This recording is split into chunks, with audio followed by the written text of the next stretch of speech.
One thing I need to make clear is contracts are negotiable. Even after an accepted offer, that contract is negotiable until the closing day.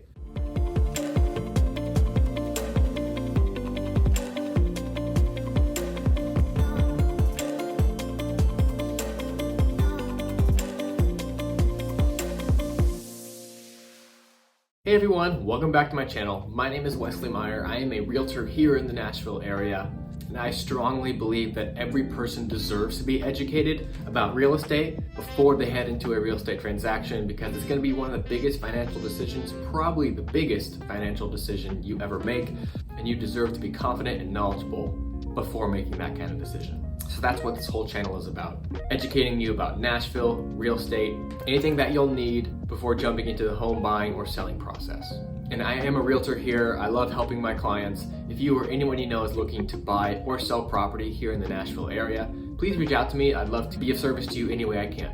My contact info is in the description of this video. So today I'm going to kind of deconstruct the entire home buying process from start to finish. I'm not going to go into extreme detail on any one of these steps, but I am going to outline the whole thing for you to use as a reference. If you're thinking about looking for a house, or you have been, this is just to kind of clear up the water about what it's going to take, what your steps are going to be, so you can be more prepared. The first thing you're going to want to do before you start anything else is make an assessment of your financial readiness. Ultimately, investing in a house, whether it's your first, your second, your third, an investment property, whatever it is, you are paying money or taking out a loan to purchase a house. So it is a financial decision. Ideally, you need to be working with financial experts to assess your readiness for this decision. Things like your credit score, how much money you have saved, your budget. These kind of things are going to really be guiding you along the process.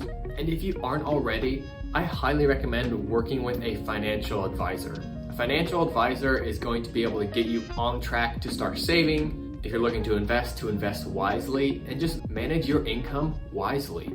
If your goal is to be a homeowner, they can help you reach that goal financially and put you in a position where you're comfortable and ready and able to buy. Next is going to be finding an agent. For buyers especially, you really need to work with a real estate agent. An agent is going to be able to provide insight for different properties that you want to see. They're going to be your representation in any legal transaction in buying a house. They provide all the forms, all the checklists you need to be legal and to have peace of mind during this whole transaction process.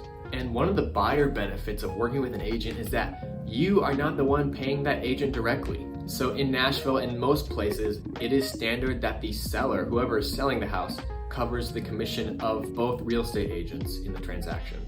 So as a buyer, you are not paying that agent directly. There are no direct costs to you. There really is no excuse to not work with an agent if you are a home buyer. All right, next is going to be working with that real estate agent to define your needs and your wants. This is something you can be thinking about anytime during the process, but you need to have at least a general idea about the location you want to buy in, the size of home, your budget, and what features you need.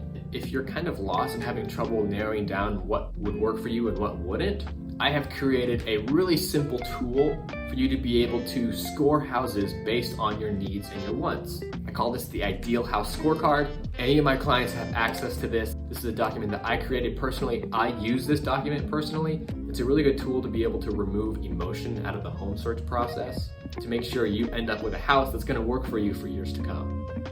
If you want access to that document, just reach out to me. But ultimately, you need to make a checklist of the things that you need in a house and not make any compromises. Make sure you're communicating with your real estate agent about the location you're wanting to buy in and the needs that you have in a house. Having clear communication with your real estate agent is going to speed up the whole process, so you're not wasting time seeing properties that either aren't in your budget or aren't going to work for you. Finding the right house for you can be time consuming, and I know y'all are way too busy to be able to spend all day, every day looking at properties that aren't going to work for you. So make sure you're clear about your needs and wants in a home. And that leads me into the fourth part of the home buying process, and that is house hunting. This is the fun part. I know personally my wife and I really enjoyed house hunting. And this is why it's important to work with an agent that you like, because you spend quite a bit of time with them, driving, looking for different properties, getting shown houses, going to open houses. So when you do pick a real estate agent, make sure you like them, make sure they're friendly, make sure you guys get along, because as a buyer, you're going to be spending quite a bit of time with them. Your agent's going to be sending you properties that fit your description, and feel free to look for properties as well. Zillow, Redfin, these websites have really opened up the home search process to anyone. So if there's something you want to see, make sure it checks all your boxes and add it to the list for your real estate agent to show you. One side note with house showings, I know it can be exciting to go into a house, and if you really like it, to say ooh and ah, or if you don't like it, to kind of comment on things on the inside, but I'm going to warn you against this. A lot of homeowners will put cameras, microphones in their house to kind of get feedback from buyers. So I recommend taking note of things you like or dislike and not talking about them until either you're quite a distance from the house or back in your car. If a homeowner or an agent gets wind of how much you're in love with this house, that takes away from your negotiating position a little bit because they think you might buy the house regardless. If you make negative comments about the paint or the decorations in the house, a homeowner might find that rude and they may be less willing to negotiate with you or even sell the house to you. So try to keep any comments positive or negative for after. All right, next is going to be making an offer. This is really where you're going to want to lean into your agent most of all. This is where most of the forms, documents, and back and forth waiting begins. So when you find a house that checks all your boxes, you really like, that's gonna work for you, and you wanna put an offer in on it, talk with your real estate agent, find out a fair offer price. It might be more than listing price, it might be at listing price, or it might be less than listing price. Right now in Nashville, the average sales price for a house versus its listing price is 97.9%. So that means on average, there's about 2% of the cost of the house that's dropped. So it might very well be that the price you offer is less than the listing price. It's not that uncommon. But lean into the wisdom of your real estate agent. They're gonna do a quick market study in the neighborhood of the house and be able to tell you what's a fair offer for this house. You're gonna sign all the documents, put in an offer. Usually there's a 24-hour limit for the seller to either accept or reject your offer or provide a counter offer. Those are the only three options: reject, accept, or counter offer. And you have those same options as well. You can either reject their counteroffer, accept their counteroffer, or counteroffer again. Don't worry though, it's not as time consuming as it seems. This entire process up until closing can be done with e-signatures via email. Other things to know that goes along with an offer on a house is going to be earnest money. So earnest money is really a good faith payment. Along with your offer, you are offering a sum of money that shows the owner that you're serious about buying the house. If your offer is accepted, this sum of money will be held by a third party and applied to your closing costs or the total purchase price of the house. So you're not losing out on any money with this good faith earnest money payment. It does show the seller that you are ready and willing to buy this house. Usually in Nashville, it's about 1% of your offer. So say your offer on the house is $400,000. With that offer, you would generally include a $4,000 earnest money deposit. There is no set rule about how much this earnest money deposit needs to be. So it can be as little as $1, it can be as much as 2 or 3%. It all depends on how much you want the house and how much you want your offer to be accepted. Also, you can add contingencies to your offer. So a contingency I always suggest having is an inspection contingency.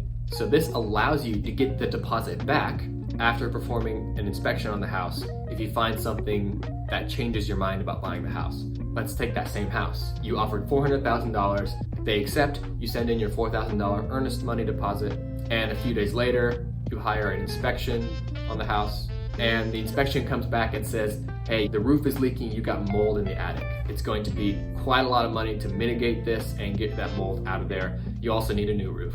That's a pretty big deal.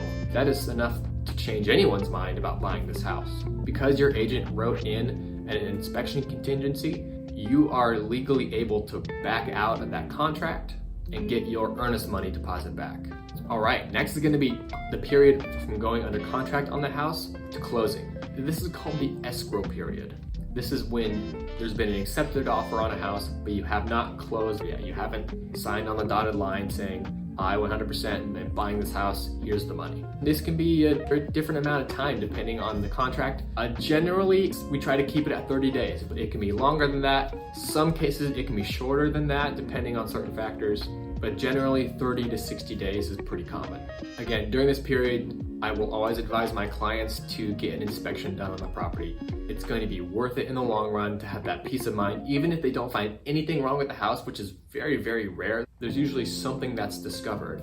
But even if they don't, you have that peace of mind. Oftentimes, inspections strengthen the position of the buyer because they reveal things that need to be done, and those things become negotiable going forward. One thing I need to make clear is contracts are negotiable. Even after an accepted offer, that contract is negotiable until the closing day. So if that inspection reveals something that you want fixed, your agent can submit to the seller or the seller's agent on your behalf an addendum to the contract. It's basically asking the homeowner, hey, we want you to make these repairs to the house. Otherwise, we're gonna back out of the contract and get our earnest money back. Or, hey, we would like this sum of money to make repairs once we close on the house. Another option might be, hey, because all these issues we've found with the house really make the house less valuable in our eyes, we're gonna ask for, say, a $15,000, $20,000 seller credit to be applied at closing that we can use to buy percentage points on the mortgage to get a cheaper rate, or we can put towards our closing costs to save us money. These are just a few examples of what you can do as a buyer to negotiate, and these addendums to the contract will happen quite a few times over the course of these 30 or 60 days. This is the point where a third party comes in. In Tennessee, it's called a title company. And this title company is acting as a third party to hold any funds and to make sure everyone gets paid the amount they're supposed to get paid. So they make sure the seller gets as much as they're supposed to get from the contract. They make sure the agents get paid as much as they're supposed to get paid from the contract. One important aspect too is to do a final walkthrough. I always recommend making sure in the contract you are able to have a final walkthrough of the property before closing, just to make sure nothing has changed, nothing has gone wrong in the property, to make sure repairs have been made and they've been made up to the standard that was agreed on. Next is going to be, if you are going to take out a loan to buy the house, making sure your mortgage numbers are in line. So this is going to entail working with a mortgage originator.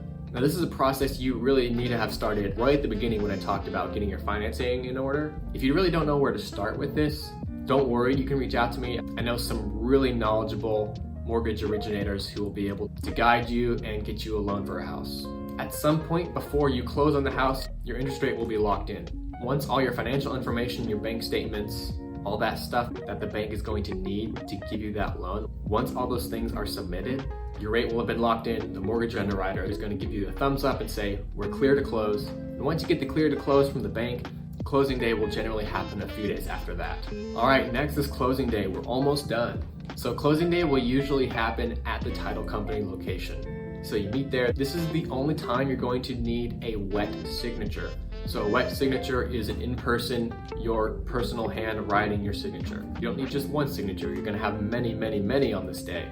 But this is the only time you're going to have to come in person and sign documents. Everything else can be done with e-signatures via email, DocuSign, that kind of thing. And depending on the terms of the contract, you might be able to take possession of the house that same day. Usually it's that same day, but if the seller requested that they be able to stay there a little bit longer to move, that can sometimes happen too. So whenever the contract allows you, you take possession of the home and it's move-in time. If you are going from a rental situation to a home purchase, try to give yourself a couple weeks of in-between time where you still are in your rental space versus closing on the house. This will give you time to get moved in at your own pace and ultimately will save you guys so much stress. Also, you're gonna wanna make sure your utilities are set up before you close. That way you don't have to deal with it when you're moving. And take it from a pro, I've moved many, many, many times over the past few years. When you're packing up the boxes, label them by room. That way you know exactly where to bring it when you take it into your new house. And that saves you a lot of time trying to organize things after you bring it into the new house. After closing and after you're moved in. Other than enjoying your new space and your new home, there are a few things you need to consider. One is going to be a home warranty. And this is different from home insurance. You've already got home insurance covered because it's rolled into your mortgage payment. A home warranty is different. A home warranty is going to cover most things that spring up that are unexpected in the first year or two of home ownership. This isn't a required insurance, but it can be useful if you just don't think you're going to have the money for anything major that springs up. Say you move in and a month or two later, your drains are completely clogged, you're backed up. You find out there's grease caked on your pipes. That's gonna be, $300-400 to get that all cleaned out. This is where a home warranty would likely kick in and cover those costs for you. Or say a kitchen appliance breaks, say your fridge goes out. These things are usually covered during that home warranty period. It's just a little bit more peace of mind. You already made this huge financial decision. There's no surprises gonna pop up that first year of home ownership. All right, final thoughts. So I know the home buying process can feel long and arduous, and sometimes it is. Not everything is going to work out 100% of the time. There's going to be something that goes wrong in this process that's going to, you won't be able to close on time for some reason. A lot of things are out of your control. A lot of things are out of my control. But what I can say is working with an agent, they're really your pilot. So I say this a lot, but lean into your agent. Make sure you choose the right agent. Make sure they're knowledgeable. Make sure they're helpful. Make sure they're providing value. An agent can do so much more than just show you properties. So make sure you're finding an agent that is able to provide value and that you get along with. Take your time, do thorough research. I always say an educated buyer is the best kind of buyer. And that is all I have for you guys today. I hope you found value from this video. If you had a negative or positive experience in a home buying process, please comment that. I'd love to hear about it. Please subscribe to my channel, turn on post notifications. If you are looking to start that home buying process here in Nashville, I have a first-time homebuyer consultation. You'll meet with myself, you'll meet with a mortgage originator to kind of go over the whole process, similar to what I just did, but more specific to you. The link for that consultation is in the description. It is completely free. Even if you're not looking to buy right now, but you want to develop a plan to become a homeowner in the future, still sign up for it. I'd love to meet with you and get a plan in place for your future. All right, until next time, my name is Wesley Meyer. Have a good one. Bye-bye.